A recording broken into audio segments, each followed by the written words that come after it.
Hello, my name is Elvis Nakamura, and in this video, I would like to talk about why game developers should not teach ethics through video games. As most of you know, there's a range in video games as far as the ratings, E through M, E for everyone, and M for mature.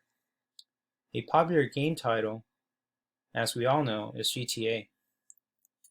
Obviously, in that game, there is a lot of violence, theft, and mature content. But as a game developer, you're not really concerned with the ethical lessons that are being taught, or lack thereof. Game developers are tasked with different responsibilities, such as coding base game mechanics that serve as a foundation to build upon, testing the functionality of the code you just wrote. As you keep building and coding, you have to test your code to ensure everything is working properly. The higher your ranking, the more complex the tasks become. For example, software engineers are tasked with coding the more complex sections of the game that requires more knowledge and technical know-how. This knowledge includes math, physics, and problem-solving skills. Moreover, game developers must hold regular meetings to see where the team is at as far as progress. This can be in one or multiple meetings throughout the day, depending on the amount of work that needs to be done. Like I previously mentioned, game developers must test play the code they have written so far to ensure that everything is working properly. Additionally, game developers must be proficient in several skills. These skills include programming languages like C, C++, C#, Python, JavaScript, and HTML5. They must also have experience with gaming engines such as Unity and Unreal. Along with this, math and physics are a big component to create and code a game, as a game may include many real-life physics that a computer scientist or software engineer must know how to create and code. In addition to this, problem solving is critical to develop a video game, along with communication and the documentation of the code worked on so far. This makes it easier for the team to review what has been done so far. Before moving on, I would like to show you a YouTube clip of the process of creating a video game. It requires 3 components. So the mechanic was diving forwards and backwards in space, and instead of just walking side by side left to right. So that was really difficult even for us to wrap our heads around. So a lot of design and initial planning, as you can see, was key. And we only had 5 weeks to do it. That's the other catch. So we know we needed a simple low poly art style to make it happen. And to give you an idea what all that looks like, I'll show you a level at different stages of development. So first, programming. Not much to look at, but it's beautiful, I promise, everything's working.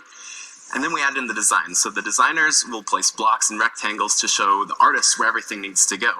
And then the art, once it's implemented, looks like this. And now we're starting to see some of that traditional Japanese architecture, the bamboo trees, the mountains coming through. But something's still missing, and it's the lighting. So when we add the lighting, looks a lot better if I do say so myself. So art, programming, design, all key parts of this process. So Going back to the presentation and moving towards ethics. It is not the primary concern of a game developer, but while ethics is a part of day-to-day life in and out of the workplace, it can often vary from person to person. Here in the United States, we have the freedom to practice a religion and are not subject to one belief. With that in mind, people can have different views on different matters. So to make a game to teach ethical lessons would be difficult. Game developers might or might not agree on ethical lessons, or what should be taught or not. These ethical lessons should be left to the parents of the child who is playing the game or to the adult who is playing the game.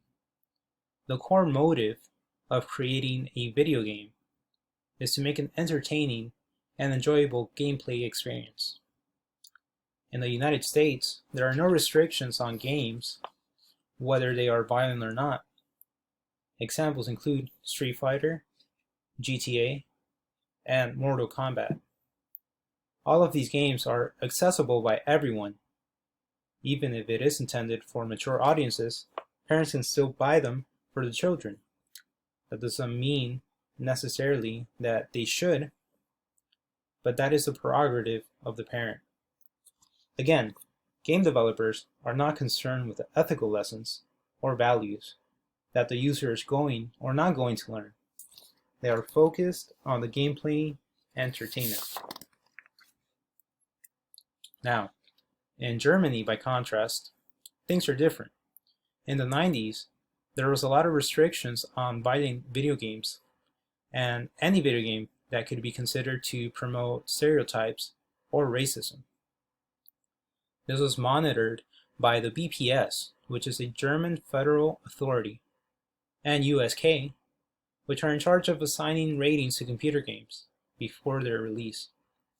If any game was considered or deemed violent, the BPS would confiscate these games and ban them.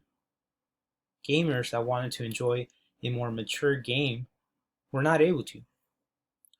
More recently, Germany, even though behind the leaders of the video game market, is now trying to catch up and is investing funds into the computer game market and developers, focusing on quality and artistic style. In conclusion, today I have talked about why game developers should not teach ethics through video games. I have gone over their responsibilities, tasks, and skills. We have seen that there's a lot that goes into making a video game, from coding base mechanics to building assets to the more complex aspects of a game. Coming to an agreement of what ethical lessons should or should not be taught would be a difficult task. Also, ethics can vary from person to person within the same country and workplace. And other countries like Germany. Ultimately, while game developers have various responsibilities, teaching ethics to their audience through video games is not one of them. Thank you for listening.